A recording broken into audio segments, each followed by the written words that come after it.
Hello students, this is Kartar Singh here and I welcome all of you on Prayas EduHub YouTube channel.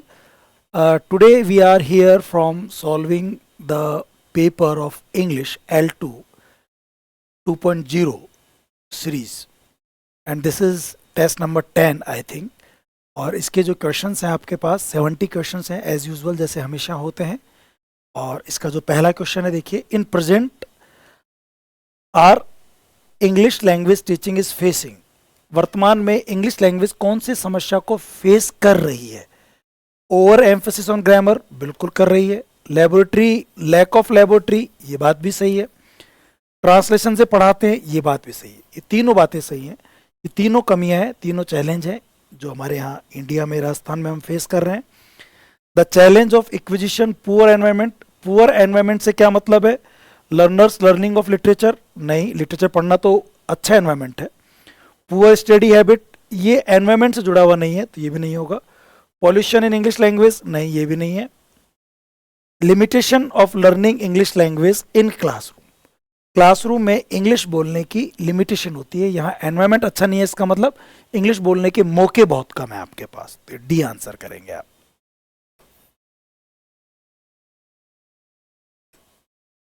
फिर देखिए, which one is challenge in the process of teaching English language class. कौन सा challenge इनमें से है?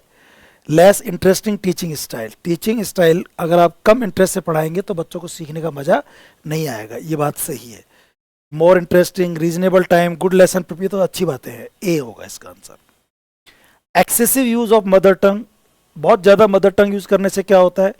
क्या ये English सीखने में हेल्पफुल होती है? नहीं। चैलेंज होती है? Yes, a challenge to learning English, ये इंग्लिश सीखने में एक चैलेंज के रूप में होती है, तो आंसर इसका बी करेंगे दोस्तों। लिंग्विस्टिक वेरिएबिलिटी और मल्टीलिंगुअलिज्म, अगर आप मल्टीलिंगुअलिज्म या अलग अलग भाषाओं का क्लास में यूज करते हैं।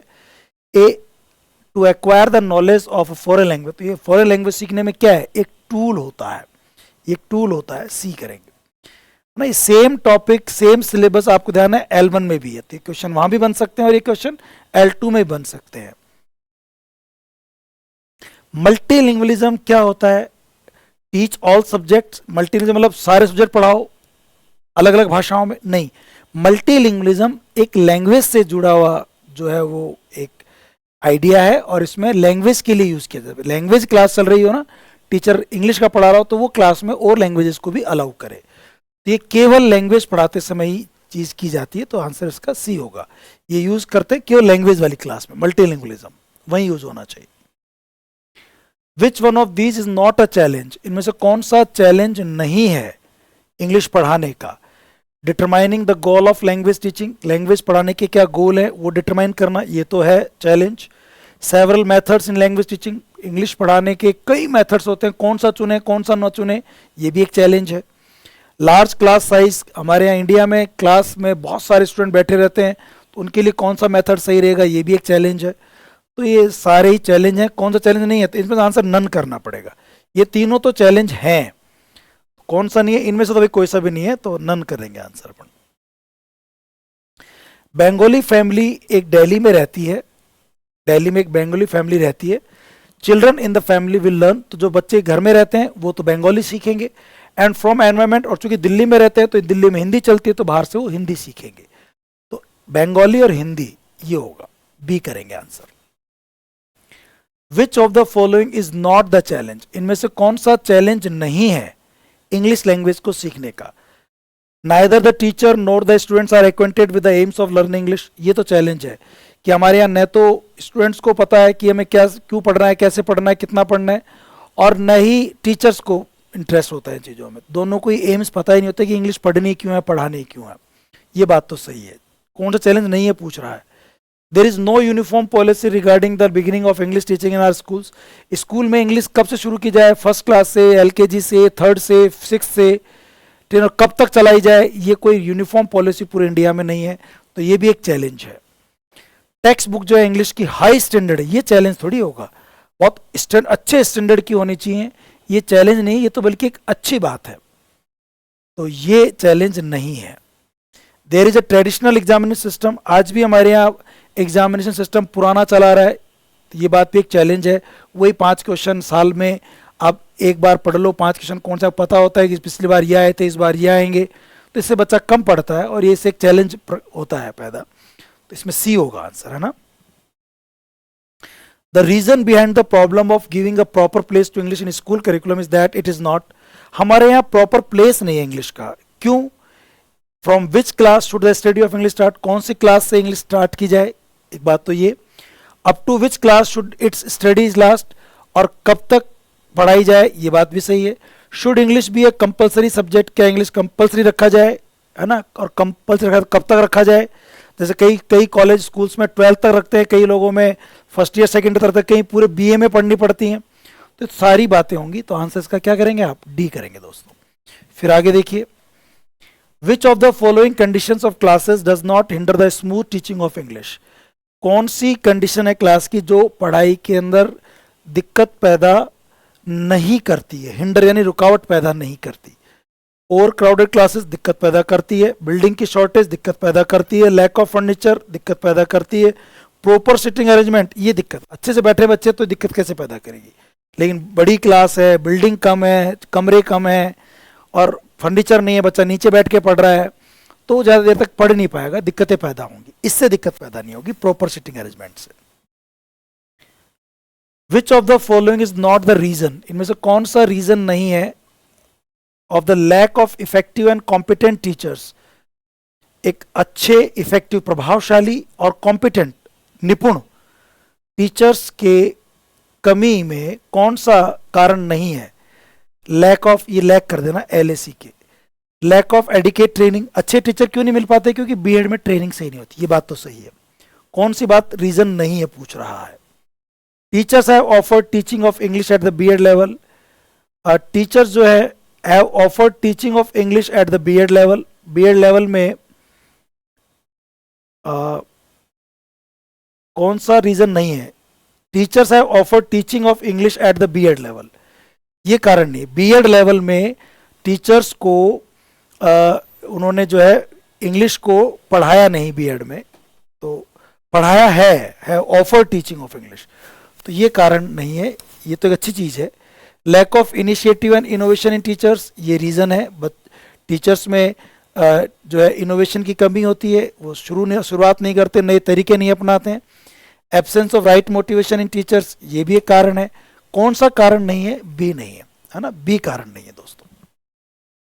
फिर देखिए अगला, Indian learners of English generally suffer from the following challenge, कौन से चैलेंज से सफर करते हैं टीचर्स इंग्लिश पढ़ाने में, कौन सी दिक्कत है।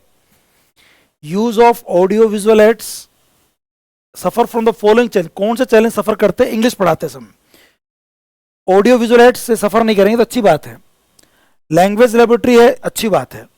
सजेस्टिव करेक्शन करता है स्टूडेंट के एक्सरसाइज का, ये भी अच्छी बात है। लेकिन पढ़ाने के जो ओल्ड मेथड हैं, एग्जामिनेशन जो ओल्ड मेथड हैं, वह एक दिक्कत है, तो डी होगा आंसर।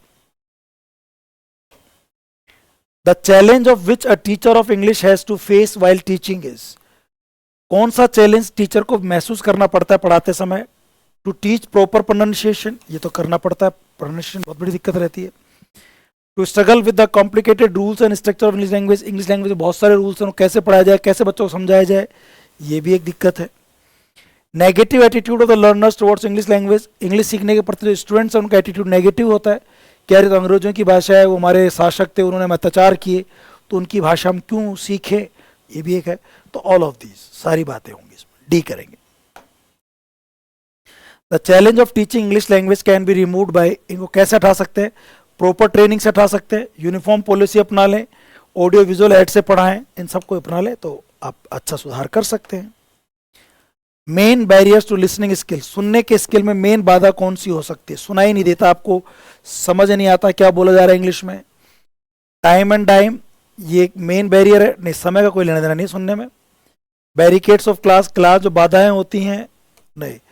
लर्नर्स का कौन सी दिक्कत है, टाइम और टाइम दिक्कत नहीं है। बैरिकेड्स ऑफ क्लास, क्लास में कुछ ऐसे बैरिकेड्स लगा दिए जाएं तो दिखने में दिक्कत हो सकती है, सुनने में तो क्या दिक्कत होगी। लर्नर्स प्रिजुडिस, लर्नर पहले से ही ठान ले कि यार मुझे समझ में नहीं आएगी, मैं इंग्लिश जानता ही नहीं, क्या समझ में आएगी, ये कारण हो सकता है। अनस्कैथ डियर यानी बिल्कुल सही कान हो किसी के, स्कैथ यानी खराब, अनस्कैथ तो खराब ना हो, तो उससे तो क्या दिक्कत, खराब नहीं है तो अच्छी बात है। तो सी करेंगे answer. What is taught is not what is learned. जो सिखाया गया पढ़ाया गया वो नहीं सीखा गया, इसका क्या कारण है। टीचर पढ़ा रहा है, अब कुछ बच्चे सीख गए, कुछ नहीं सीखे, कुछ जो पढ़ाया वो नहीं सीखे, क्या कारण हो सकता है, बच्चा ही कारण हो सकता है। Students possess different abilities personalities and come from a variety of backgrounds. Her student की एक अलग अलग एबिलिटीज होती है, अलग अलग पर्सनैलिटी होती है, अलग अलग वैरायटी होती है बैकग्राउंड, उस वजह से कई चीज़ें नहीं सीख पाता है। तो डी आंसर करेंगे। Home language is also known as, home language को किस नाम से बोलते हैं हम लोग, फर्स्ट लैंग्वेज बोलते हैं, नेटिव, मदर, तीनों ही बोलते हैं भाई, तो आंसर डी होगा।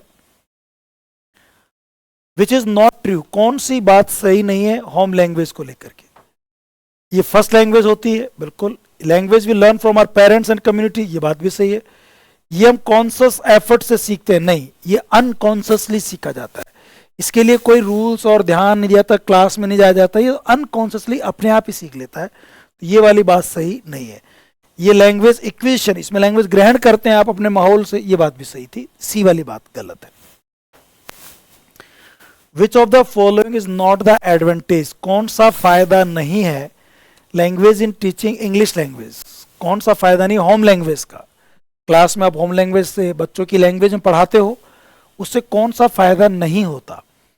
Learners learn more when they are able to use home language, home language जब क्लास में यूज की जाती है बच्चा ज्यादा सीखता है, ये बात सही है। Teachers can not learn from learners, teacher learner से नहीं सीख सकते, नहीं सीख सकते। अगर हर बच्चा अपनी अपनी होम लैंग्वेज बोलेगा और टीचर उनको जब सुनेगा तो वो भी उनकी लैंग्वेज से लैंग्वेज सीखेगा, तो नहीं सीखेगा, ये बात गलत है, सीखेगा, तो ये वाली बात ही गलत है। होम लैंग्वेज जो है आपको दूसरी कल्चर में इनसाइट, नज़र ऐसे देखने का मौका देती है, सही बात है। Seeing and hearing home languages can make school a safer place, जब बच्चा क्लास में होम लैंग्वेज देखता है सुनता है तो उसको सुरक्षित महसूस होता है, घर जैसा महसूस होता है, ये बात भी सही है। बी गलत होगा। One of the purpose of evolution of learner, evolution का क्या पर्पज है। असेसमेंट ऑफ टेक्स्ट बुक, आपकी टेक्स्ट बुक का असेसमेंट हो सकता है, सही है। Preparing a list of learner needs, आप बच्चों की नीड्स की लिस्ट बना सकते, ये बात गलत है। Assessment of learners attainment, text book का असेसमेंट और टेक्स्ट बुक कैसी है, नहीं नहीं ये नहीं, ये होगा लर्नर्स अटेनमेंट, लर्नर ने कितना सीखा उसकी जांच हो जाती है, या लैंग्वेज फंक्शन की आइडेंटिफिकेशन होती है, नहीं, लर्नर ने कितना अटेन किया, कितना अचीव किया, उसकी जांच होती है इवैल्यूएशन में। तो सी आंसर करेंगे।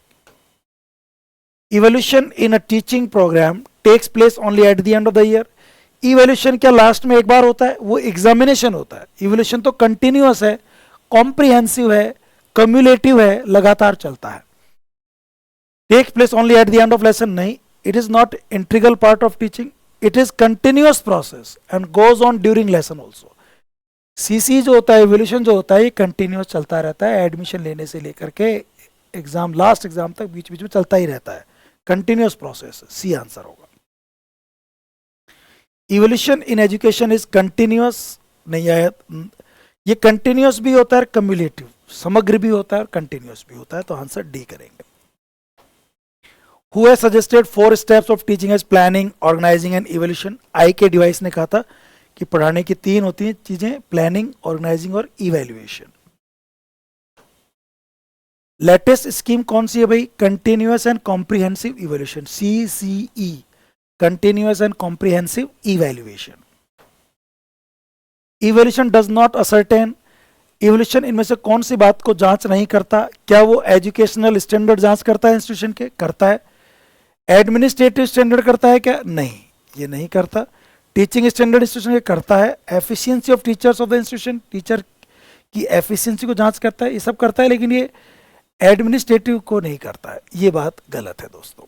उसके बाद देखिए next question, communicative approach to evolution emphasises, communicative approach किस पे जोर देती है, कम्युनिकेटिव बोलचाल होता है, बातचीत करना, इसका अगर इवोल्यूशन लिया जाता है तो क्या किस पे ध्यान देगा, कम्युनिकेशन जो होता है ना, वो आप क्या कहना चाहते हो उसका मीनिंग अगले को समझ में आ जाए, और अगला क्या कहना चाहता है उसका मीनिंग आपको समझ में आ जाए, मीनिंग समझ में आ जाए, है ना। कम्युनिकेट मतलब मीनिंग, कम्युनिकेशन क्या कर रहे हो आप, क्या कहना चाहते हो, मीनिंग, तो मीनिंग पर जोर होता है इसमें, तो आंसर आपका ए हो जाएगा इसमें। फॉर्म और स्ट्रक्चर में ग्रामेटिकल होता है, मीनिंग पे होगा तो ए आंसर करेंगे। Recent scheme of evolution outline by CBSE, ये भी थोड़ी देर पहले भी क्वेश्चन देखा था हम लोगों ने। सीबीएसई ने एक नए अभी एक इवोल्यूशन का तरीका दिया है, वो क्या है, CCE, continuous and comprehensive evaluation. किसमें दे रखा है, communicative continuous and comprehensive evaluation, answer B कर देंगे। कौन सी बात सही नहीं है सीसीई को लेकर के, ये को स्कॉलिस्टिक एरियाज पे बात करती है, पढ़ाई के साथ सह शैक्षणिक गतिविधियां होती हैं उन पे बात करती है, बिल्कुल करती है। इट प्रमोट्स होलिस्टिक डेवलपमेंट, ये आपका संपूर्ण विकास करती है, होलिस्टिक यानी आपका समग्र विकास करती है, दिमाग का, शारीरिक का, मन का, सबका, बिल्कुल करती है।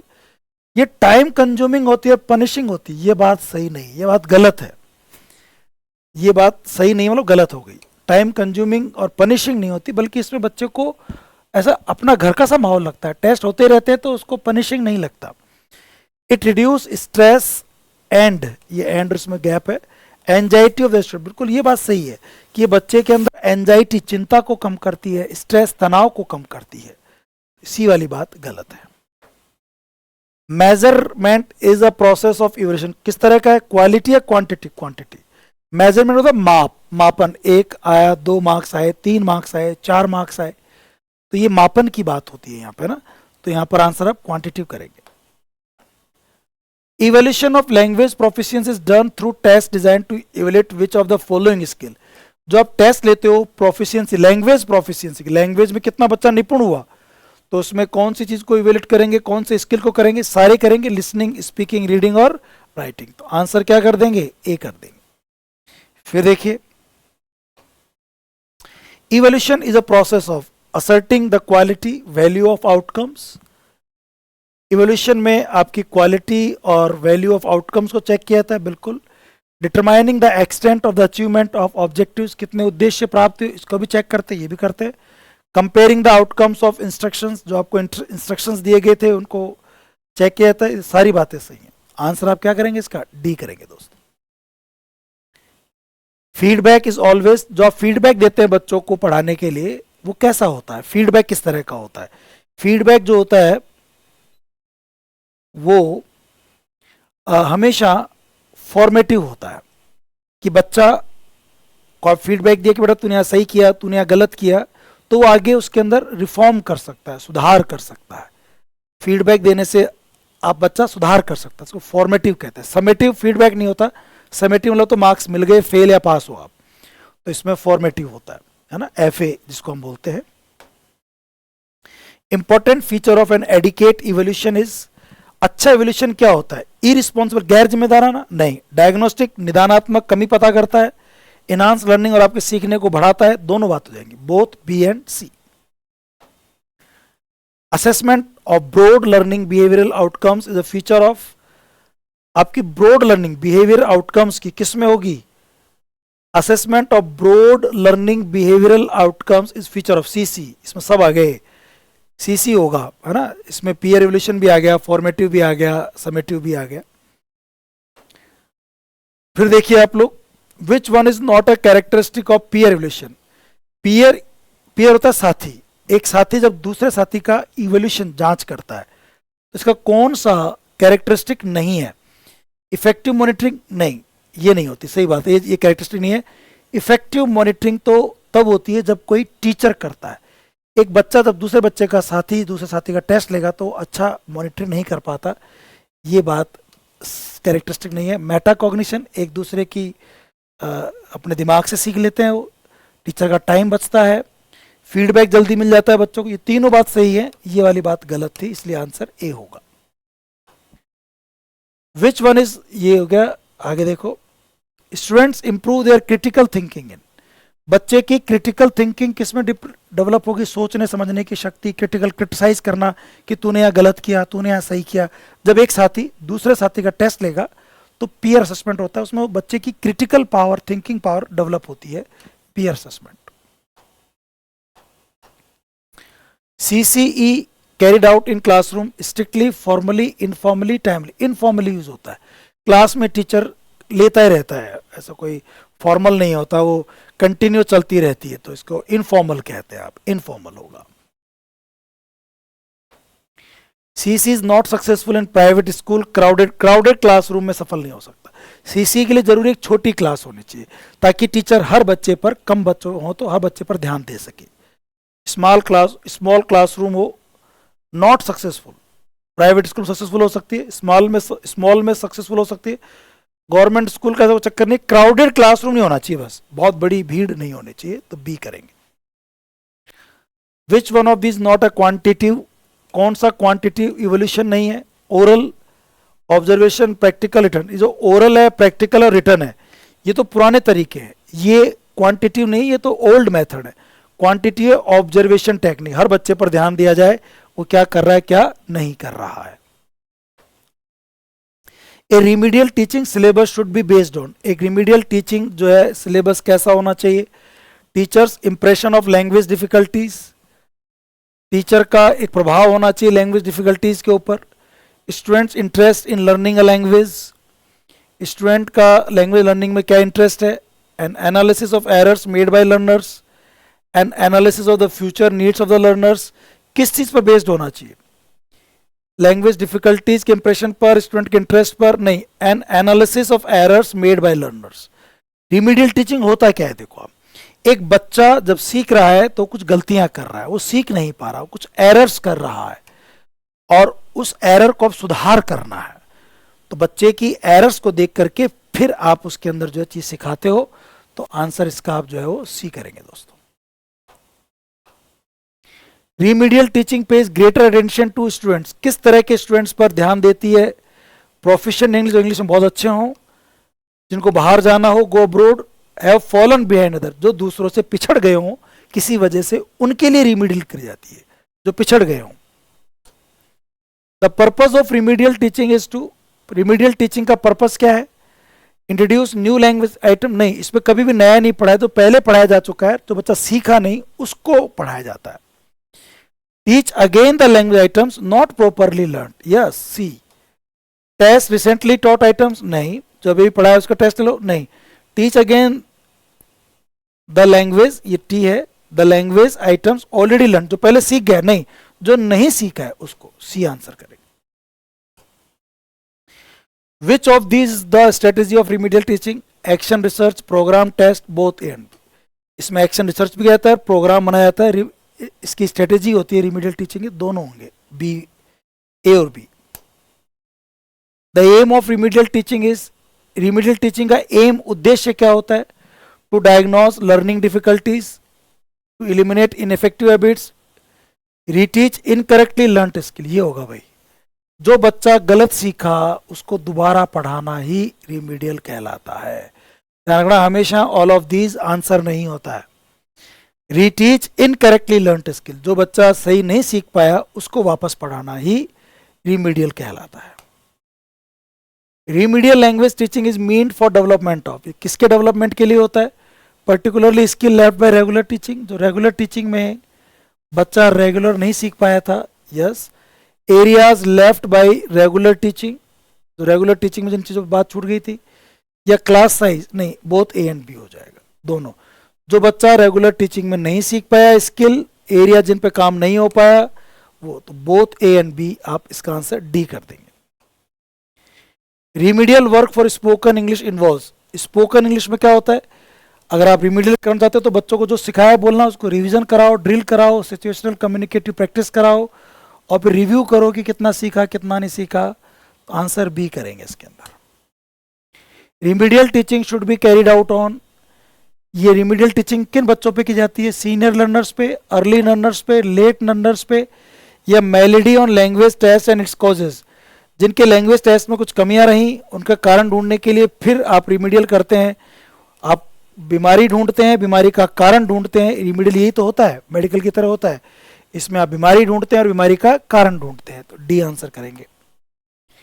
इन remedial teaching concentration on trouble spot is best done by, कमी निकालना कैसे करेंगे आप, कैसे किया जाता है? अरेंजिंग, डबल आर इसमें, अरेंजिंग इंटेंसिव प्रैक्टिस, खूब प्रैक्टिस कराओ बच्चों को, उससे बच्चों की ट्रबल स्पॉट जहाँ उसको दिक्कत है वो दूर की जा सकती है। मेडिसिन से, समस्या से बबल नहीं, यही आंसर होगा। Remedial teaching should be carried out after identification of. Remedial teaching कब की जाती है? मेलेडी ऑन लैंग्वेज, जब आपको लैंग्वेज की बीमारी, मेलेडी यानी बीमारी पता चल जाए और उसके कारण पता लग जाए, तब आप रिमीडियल कर पाते हैं, तो सी आंसर होगा। Remedial programme is design keeping in mind each student strength weakness, या दोनों को ध्यान में रखते हुए ही रिमीडियल टीचिंग करवाई जाती है। अगला आंसर क्वेश्चन देखो, remedial teaching is a preparation of teaching, pre teaching, systematic process, random process. Systematic process होता है भाई, रैंडम मतलब उल्टा पुल्टा नहीं, सिस्टमेटिक होता है, सी आंसर करेंगे। Remedial teaching involves, remedial teaching में क्या चीज होती है? इंप्रूवमेंट ऑफ लर्निंग स्किल, बच्चों के लर्निंग स्किल को इंप्रूवमेंट कर सकते हैं, बिल्कुल कर सकते हैं। Rectifying a particular problem area, किसी बच्चे के पर्टिकुलर एरिया में कोई प्रॉब्लम उसको दूर कर सकते हैं, रेक्टिफाई सुधार कर सकते हैं, ये भी कर सकते हैं। आइदर ए एंड और बी, ए और बी दोनों से भी हो सकता है, दोनों भी हो सकते हैं, ये होगा, सी हो जाएगा answer. The remedial classes are very helpful for the student who are below the age of 18 years, नहीं। Unable to achieve the required grades, poor and can't get formal education, rich and can afford, नहीं आएगा। Unable to achieve the required grades, जो एक सही marks या सही grades प्राप्त नहीं कर पाते, उनके लिए की जाती है, तो आंसर आप इसका बी करेंगे। द बेसिक रिमीडियल इंग्लिश में कवर, जो बेसिक रिमीडियल होता है उसमें क्या कवर होगा? वोकैब, रीडिंग कॉम्प्रिहेंशन, दोनों हो जाएंगे। वोकेबलरी का भी हो सकता है रिमीडियल, और रीडिंग कॉम्प्रिहेंशन का भी रिमीडियल हो सकता है, इसी कर देंगे। Remedial classes play an important role for, remedial classes में इंपॉर्टेंट रोल किसका होता है? सोसाइटी का, ब्राइट स्टूडेंट्स का, डिसेबल्ड वंस का। डिसेबल्ड जो बच्चे एबल नहीं है उनके लिए रिमीडिंग करी जाती है, सी आंसर करेंगे। द टीचिंग, इसमें टी ऐड कर देना, the teaching which is needed for the students who are in general backward in studies and fail in one subject, ऐसे टीचिंग जिसमें जो बच्चे किस सब्जेक्ट में फेल हो जाते हैं, पिछड़ जाते हैं, उनके लिए जो टीचिंग करवाई जाती है वो क्या होती है? वो होती है रिमीडियल टीचिंग, ए आंसर करेंगे। Which one of this not a part of remedial teaching, कौन सा रिमीडियल का पार्ट नहीं है? Teaching afresh what has not been taught earlier, जो चीज पहले नहीं पढ़ाई गई उसको नए तरह से पढ़ाना, नहीं। रिमीडियल होता है जो पहले पढ़ा चुके हैं, बच्चों को समझ नहीं आया, अब वापस नए तरीके से पढ़ाओ ताकि उनको समझ में आ जाए, ये तो नहीं होगा। Teaching afresh what has been taught earlier, जो पहले पढ़ा चुके हैं उसको नए तरीके से पढ़ाना, और नहीं, ये preference to reinforce practice of forgotten parts introduce earlier, ये पूरा ये अच्छा आंसर होगा। Preference to reinforce practice of forgotten part, जो भूल गए उनकी प्रैक्टिस करवाना, नहीं। जो चीज पहले पढ़ा दी उसको एक नए तरीके से पढ़ाना, वो क्या कहलाता है?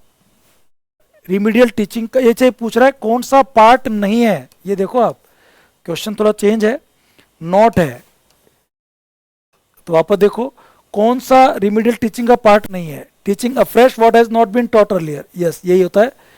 जो पहले नहीं पढ़ाया गया उसको पढ़ाना, नहीं, कभी भी रिमीडियल टीचिंग में नया नहीं पढ़ाते हैं, यही होगा। बाकी जो पहले पढ़ा दिया गया वो पढ़ाया जाता है, सही है। Suspending the part of learning the new items, नए आइटम्स को सस्पेंड करना, हटाना, नहीं पढ़ाना होता, ये बात भी सही है। Preference to reinforce practice of forgotten parts introduce earlier, जो पहले आपने पढ़ाया लेकिन बच्चा भूल गया उसको पढ़ाना, ये भी हो सकता है। तो ये तीनों तो किए जाते हैं रिमीडियल में, ये नहीं है पार्ट, ए आंसर होगा, ए आंसर करेंगे।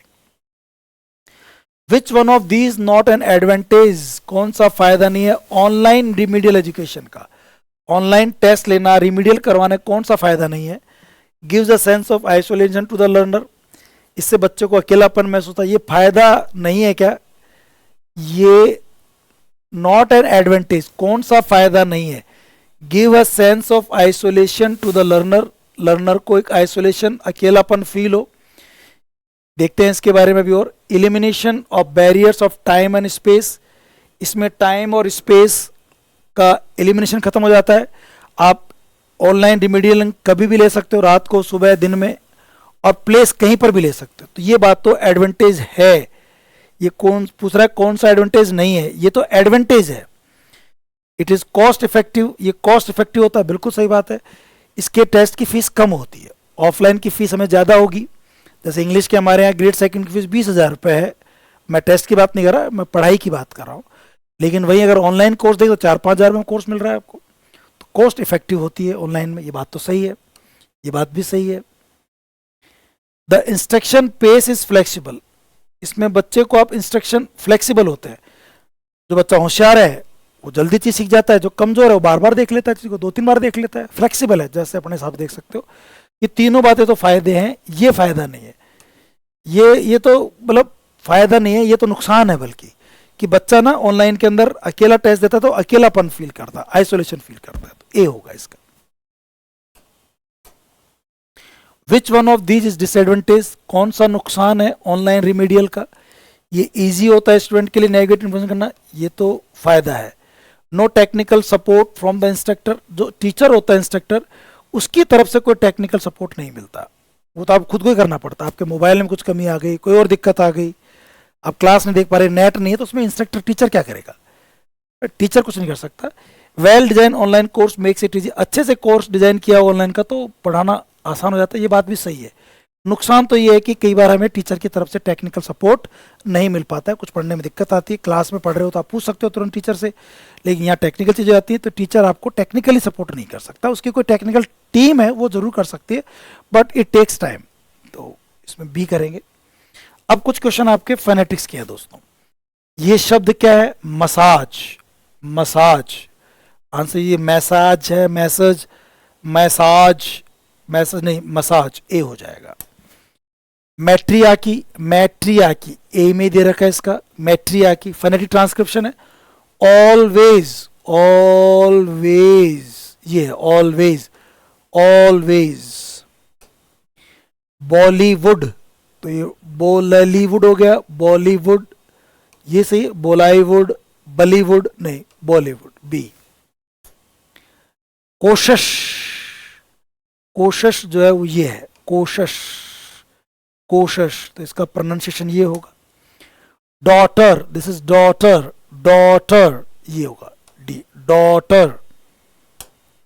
वीट, वीट, वे ईट है, वीट, बी आंसर करेंगे। रीच, रे ईच है, रीच, बी आंसर करेंगे। मॉरल, मॉरल, डी आंसर करेंगे, मॉरल। कौन सा करेक्टली है? लंच, ये सही है। ये सेलेक्ट नहीं, सिलेक्ट होता है, ये गलत हो गया। फ्रीडम, फ्रीडम, ये ऐसा आएगा, फ्रीडम, ये गलत हो गया। टीचिंग नहीं, टीचिंग, ये ई बड़ा नहीं, ई स्मॉल आएगा। डी नहीं, कौन सा सही है पूछ रहे हैं ना अपने से? सही ये लंच, ये सही है। लंच ऐसे लिखा जाएगा, ले, ए, ने और ये च, लंच, ए होगा। तो लास्ट के 10 क्वेश्चन जो थे फोनेटिक्स के। फोनेटिक्स में क्या है कि आपको अगर आप सिंबल्स आते हैं तो आप तुरंत पहचान गए होंगे और आप कर सकते हैं। ठीक है दोस्तों, आज की क्लास खत्म होती है। See in the next class. Bye bye and take care, चाओ।